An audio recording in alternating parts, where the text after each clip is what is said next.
In tonight's headlines, Attorney General Honorable Michael Perifete meets with the village leaders in southern Belize and tours the southern magistrates' courts. Belize Tourism Board takes media on a tour of Hopkins. National Women's Commission hosts a symposium on women in politics, and UNDP along with GOB hosted a ministerial exchange on national security. These stories and more on this week's edition of Belize Now. Thanks for joining us on this Friday, September 1st, 2017. I'm Charlie Hutchinson. The government of Belize continues to respond to the concerns of indigenous and rural communities with urgency. This week, from Wednesday, August 30th to Thursday, August 31st, a team of officials, including the ministers from the Attorney General Ministry and the Ministry of Natural Resources, were deployed to Toledo. Andrew Pitts tells us more. In addition to being known for its sprawling mountains and lush forests, Toledo is one of the most culturally dynamic localities in all of Belize. With the presence of the varying ethnicities and agencies, there have been some disputes as a result of customs coming into conflict with the law or the authority and practices of other groups. The issues, which have been identified to have emerged from unclear scope of powers and jurisdictions, have pressed the government to respond. This week, the Attorney General, Honorable Michael Perifete, the Solicitor General, Nigel Hawk, and the Minister responsible for Natural Resources, Honorable Dr. Carla Barnett, traveled to Punta Gorda Town, Toledo, where they met with all the stakeholders bearing control, influence, or management of areas within the district, including the alcaldes, village council leaders, and the Maya Leaders Alliance. Attorney General Perifete gave us an overview of the meetings. So far it's going very good. Just to drive to PG is a wonderful experience. So yesterday we met with the District Association of Village Councils, we met with the Executive Committee of the Alcalde Association, and today once again we're meeting with the alcaldes of the districts of Toledo. And it's been a very, very enlightening experience. I'm humbled to know that I'm the first Attorney General to ever meet with the alcaldes and the association. Additionally, of course, we're also here to do work on the Maya Land Rights Commission. They are our hosts. They've done a phenomenal job in organizing all the meetings, and we're looking forward to see how we can fulfill that consent judgment that we had with the CCGA between the Maya people and the government. Honorable Dr. Barnett, Minister with responsibility for the Ministry of Natural Resources, discussed the ministry's involvement. We've been here since yesterday, meeting with the Maya Land Rights Commission and all the stakeholders in the CCJ judgment consent order that was that's in place. And the meetings have been very interesting. We've listened, we've shared concerns on both sides because there are real concerns among all the communities, Maya and non-Maya communities. And from the point of view of the Ministry of Lands, the Lands Department, we are really committed to doing what we can to accelerate the demarcation of the Maya lands, the Maya lands. Because to the extent that we can't, it affects all people. I believe we're at a place where we can begin to work in the right direction and keep it going. There's need for momentum. If we can keep it going, yes, we will make progress. But every relationship takes work. It's work. It won't just carry on its own. So we have to get to work on all sides. 78 alcaldes attended the second session, where they had an opportunity to discuss matters concerning them. They expressed gratitude for the work of the Maya Land Commission and expressed their desire to be officially sworn in by the Attorney General. Ms. Grina Koch, the spokesperson for the Maya Leaders Association and the Toledo Alcaldes Association, chimed in on the sessions.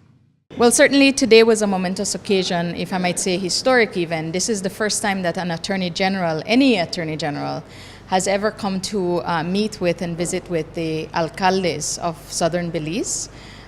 For us, it was very important, given that the alcaldes system is an age-old system which has existed long before Belize was even an independent nation, and has been a recognized part of the Maya people's traditional form of governance. It was an opportunity for us to continue to raise our concerns regarding the implementation of the Maya land rights case, where the Caribbean Court of Justice affirmed Maya people's rights to their lands and resources. Today on the Mayan calendar is a really important day. It's a day called Ach, and it's a day of unity. It's a day of strengthening relationships, forging new relationships with each other, and certainly that boded well for the spirit of the meeting that we just walked out of. One of the other stakeholders involved was the District Association of Village Councils, DAVCO. They were present to communicate their belief that other agencies were infringing upon their jurisdiction and scope of powers. Mr. Francis Arzu of DAVCO expressed his optimism coming out of the sessions. It was worth it. It was worth the while. It's good for us, the exchange, the sharing of the thoughts with the ministers and the Solgen in order so that they can hear from us and we can also hear their opinion as to how we can chart the way forward. Okay, and what is the spirit coming out of the session? Do you feel that there is optimism to have your concerns addressed? Do you believe that your concerns have been well received by the ministers present? Absolutely, absolutely. For us and for the Barranco village, it's a continuation process. We have been working with the Minister of Lands, and so therefore for us from the village of Barranco, it's a continuation process. But overall, it was highly, highly beneficial for DAVCO Toledo. Absolutely.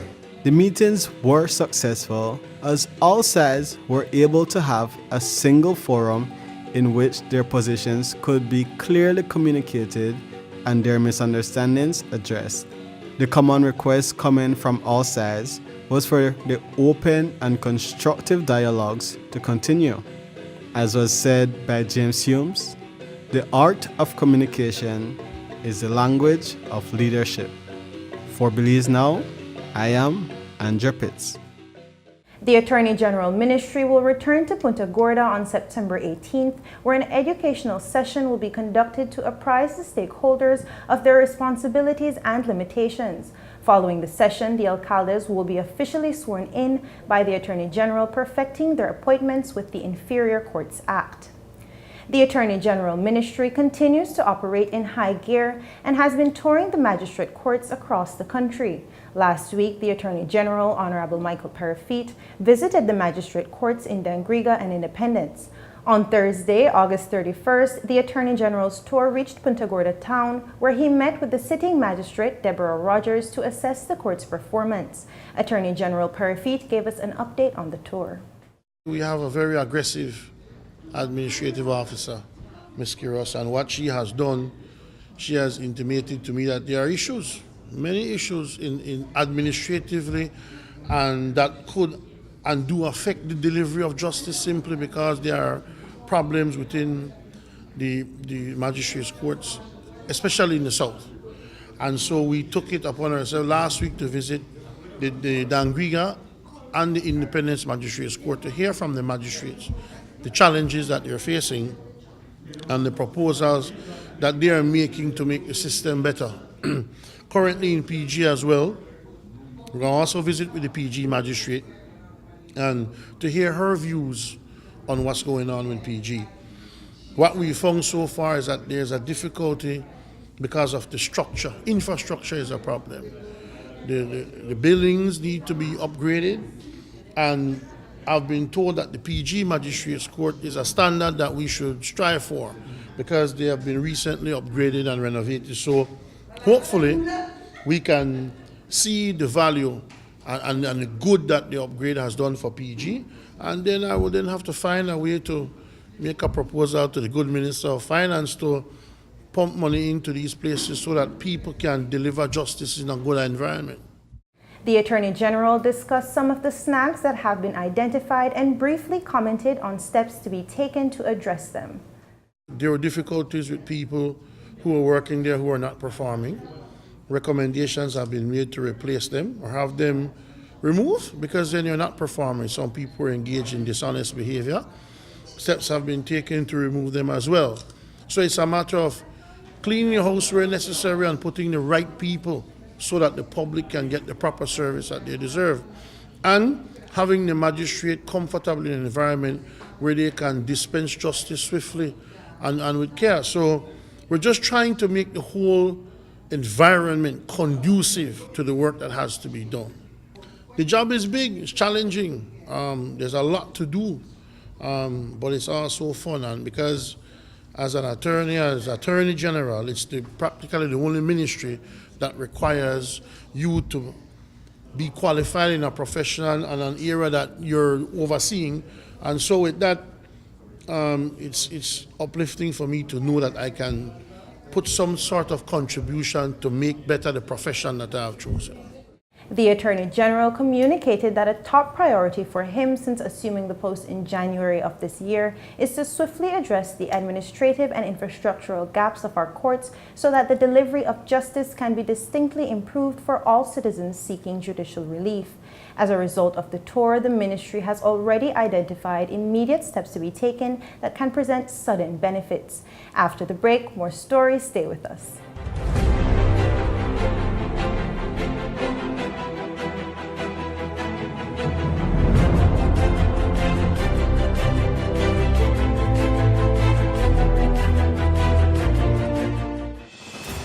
The new Belize City Civic Center is taking shape at the foot of the Balkan Bridge and is expected to be completed by December 2017.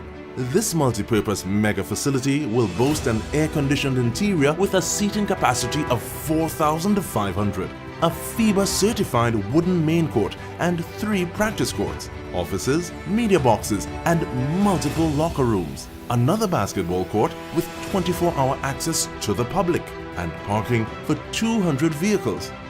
This $33 million investment highlights a new era of world-class sporting infrastructure for the entire country of Belize.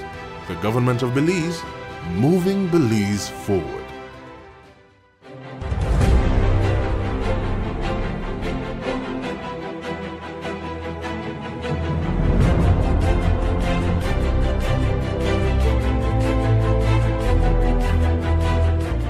The Belize Tourism Board, in its continued efforts to strengthen domestic tourism in Belize, organized a tour for members of the press to experience what it is like to be tourists in their own country.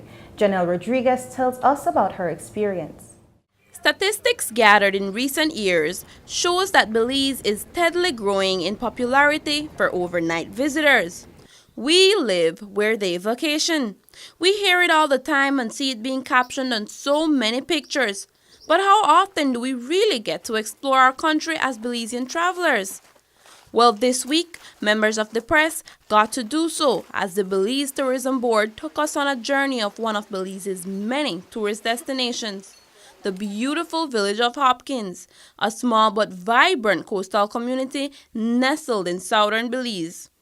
The excitement started off early as we ventured on a 20-minute guided hike to Bokawina Falls. The word Bokawina, guys, where it came from, actually the mountains formed in the shape of a long U, long C, or the shape of a mouth. So the word Boca means mouth in Spanish. The word Wina comes from the Mayan Quechua language that means the winding hills. After a short hike, we had the opportunity to rappel 100 feet down the scenic falls, some more gracefully than others, and then swim in the refreshing pool before hiking back. I really am huge into the adventure, and so scaling down the waterfalls, I didn't care if I was falling on my face half the time. It's just so much fun. I mean, it's like the adrenaline rush, the excitement and knowing that there are people watching you and probably waiting for you to fall so they can point and laugh. It's hilarious and fun, and if you do it with a group of friends, you can cross that off as I did it, I'm awesome, yay. Although the hiking and waterfall rappelling was enough adventure to leave us in awe, according to General Manager Andy Aspinall, the national park has much more to offer. We offer a 14-station, 9-line zip line. We offer rappelling at 3 locations within the national park. So we do Antelope Falls, Bocawina Falls and Big Drop Falls. There's lots of great hiking within the national park. It's well kept by the rangers, so it's a great place to come and relax. You can swim in the river, and there's awesome amount of birds here. There's over 200 birds in the national park. After a long day of new and fun experiences, what better way to relax than in the comfort of the luxurious rooms at the 5-star Almond Beach Resort, a part of the Viva Belize Resort Group that is known to be the gateway to an authentic Belizean experience. The sun-drenched resort destination has an on-site spa, a heated infinity pool along with multiple other pools, a swim-up bar, a hot tub, and a restaurant and lounge bar. And all this luxury at very reasonable prices for Belizean travelers.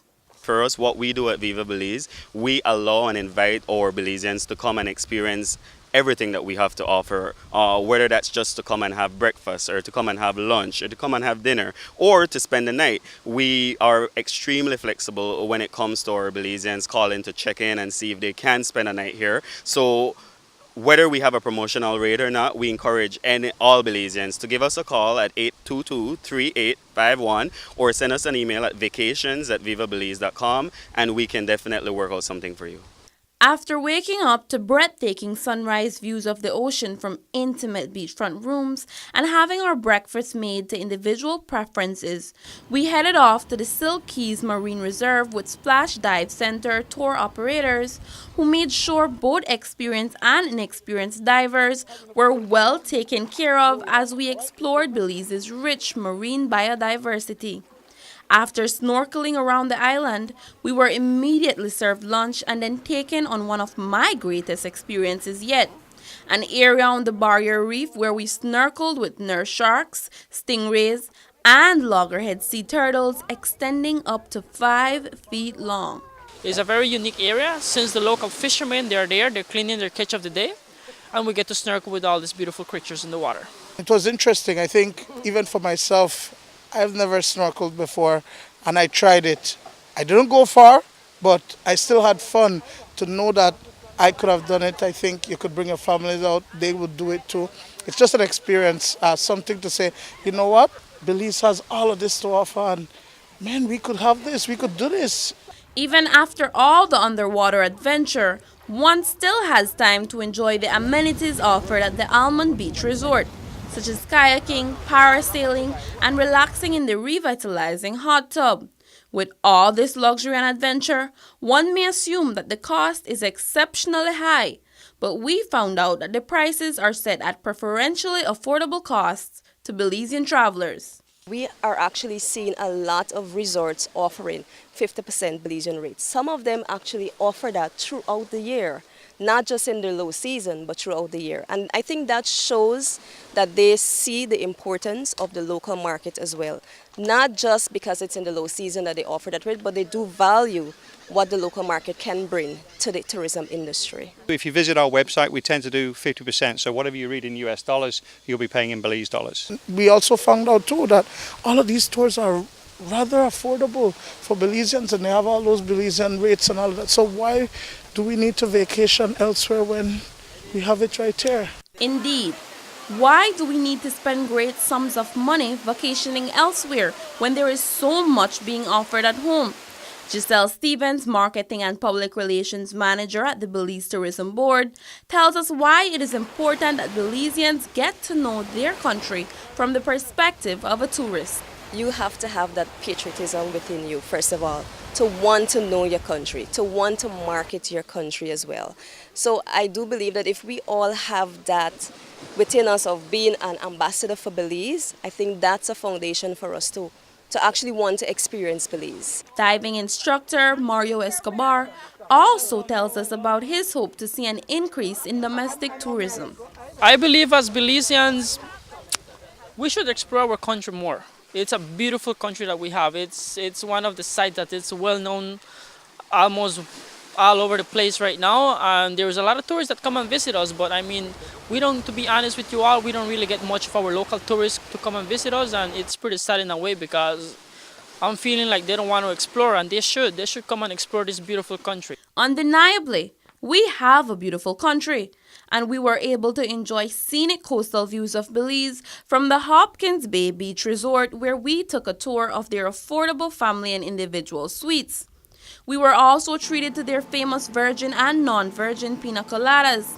Think twice before booking a ticket to the US or Mexico for your next vacation, because here in Belize, we can enjoy the full tourist experience at only half the cost. We truly live where they vacation. For Belize Now, I am Janelle Rodriguez. The National Women's Commission, in collaboration with the United States Embassy in Belize, hosted a first-of-its-kind National Women in Politics conference on August 31st in Belize City. The theme of the event was Empowered Women Empowering Women for Meaningful Change. Here's a look at some of the highlights of this event. The Best Western Belize Biltmore Plaza was teeming with women from all over the country who gathered to celebrate women empowerment in Belize. The conference was held strategically ahead of the 2018 municipal elections in support of women leaders and aspiring political women leaders in Belize. Attendees at the event included women from both the public and private sectors, students, present and former women parliamentarians, and women city and town council members. The keynote speaker at the opening ceremony was Dr. Kelly Dittmar, Assistant Professor of Political Science at Rutgers University Camden in New Jersey, USA. Dittmar used political stats from the United States, but said they're not that different from other places around the world, Belize included. The most overt difference in the political terrain, she said, is in the numbers, the disparity in the presence and power of women in politics. While the U.S. ranks 100 in the world, Belize ranks 176 out of 193 countries in global rankings showing women involvement in parliament. These numbers are not at all random. Right? They both result from and contribute to the dominance of men and masculinity in political bodies. And this is universal. This is not country specific in any way. So one way this happens, right, is because institutions, political institutions, were built by and for men. I think in our speakers earlier, we talked about when women couldn't vote, right? When women are formally excluded from any political process, the norm is that they shouldn't be there. And so the cultural change and the structural change that we have to go through to make it normal for women to participate becomes harder. We did a survey of our state legislators. We asked, what was the number one reason that you ran for office? Number one reason women gave us, you won't be surprised, was, I wanted to make a policy change. Many of you are in this room for that reason, right? I wanted to change something in our society I cared deeply about. For men, we asked, what was the number one reason you ran for office? They said, because I always wanted to be an elected official. Here's the shorthand for that. Men don't like it, but there's a few men in this room. So the shorthand is, men run for office to be somebody, women run for office to do something, right? And that was the focus of the discussions throughout the day. How far women have come in the political arena, the challenges they still face, and how to encourage changing those numbers. It was a very engaging event with interactions amongst the women in the room, sharing their ideas and experiences at home, in the workplace, and on the campaign trail.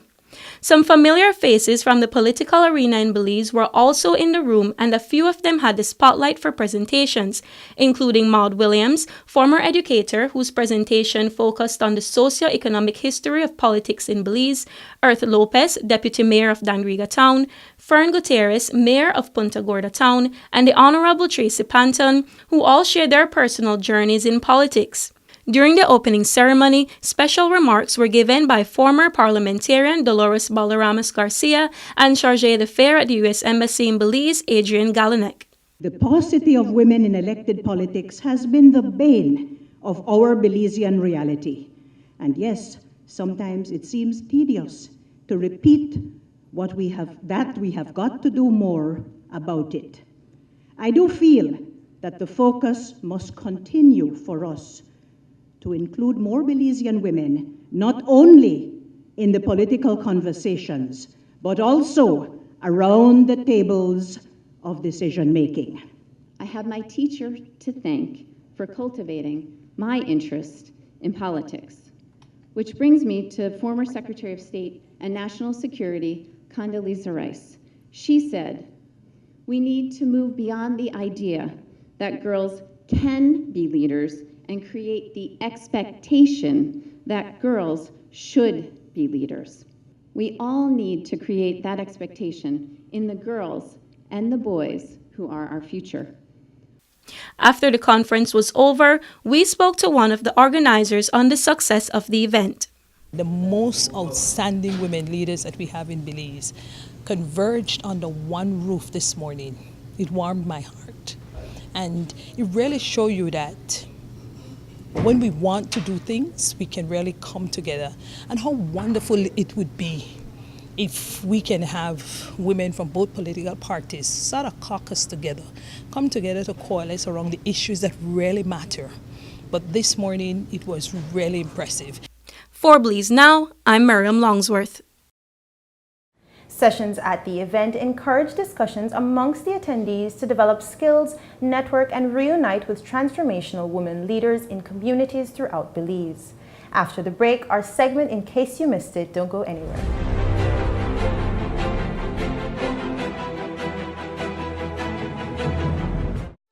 The Philip Goldson Highway between Belize City and the Philip Goldson International Airport is getting a major facelift to the tune of $31.5 million. Section B of the highway upgrading project between Hallover Bridge and the Buttonwood Bay Boulevard roundabout is underway at an investment of $21 million. Works consist of the full rehabilitation of the road to paved standard, which includes the widening of the road to 4 lanes, lined sidewalks and drains, wide shoulders, median, and parking, plus a bus lane at designated sections of the road. LED road lighting will be installed along with road safety features such as signs, reflectors, and road markings.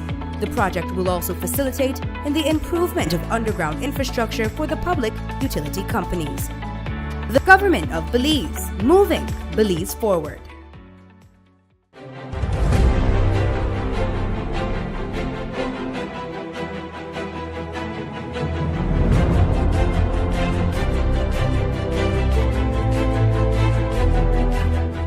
The Government of Belize and the United Nations Development Program, UNDP, hosted a CARISecure Ministerial Exchange Tour from August 28th to the 29th in Belize City. During those 2 days, sessions promoted dialogue between ministers and officials of ministries with responsibility for national security from CARICOM member countries with their counterparts in Belize.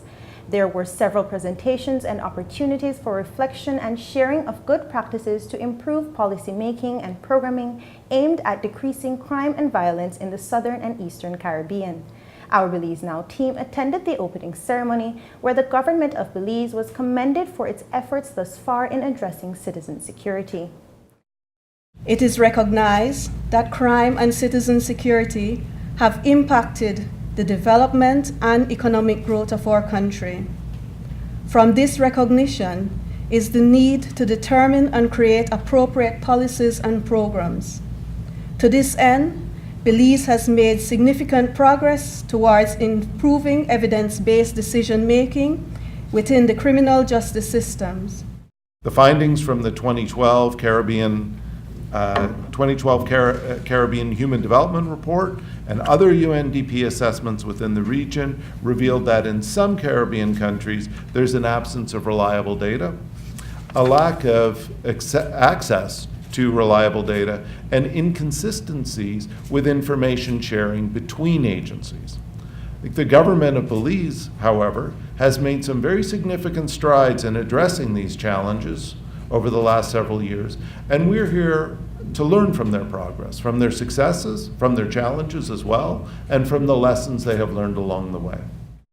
The CARISecure program is funded by the U.S. government through the U.S. Agency for International Development, USAID, and implemented by the UNDP. The goal of the CARISecure project is to foster a reliance on valid, reliable, and comparable data on citizen security by beneficiary countries in order to improve national policy making on youth crime and violence in these countries. Fostering citizen security is a cornerstone of the United States partnership with the government and people of Belize. Since 2008, the U.S. government, through CARISecure, the Central America Regional Security Initiative, has committed over $40 million to promote citizen security, assist at-risk youth, and enhance the capacity of police, prosecutions, courts, immigration, customs, and borders, the police, the prisons, and other citizen security-related organizations. Investing heavily in community policing and engaging at-risk youth to deter crime before it even starts is critical to citizen security goals. The tour also featured visits to the Police Information Technology Unit, the Joint Intelligence Coordinating Center, the Belize Analysis Unit, Belize Central Prison, and the Belize Crime Observatory. Ceremonies were held on Wednesday, August 30th, 2017 for the newly lighted softball and cricket field in Crooked Tree Village, as well as the refurbished basketball court, which has been repainted and refenced with new lights also installed. The project was executed by the National Sports Council through the lobbying efforts of Belize Rural North Area Representative Honorable Edmund Castro. Main speakers at the ceremony were National Sports Director Ian Jones and Area Representative Honorable Edmund Castro.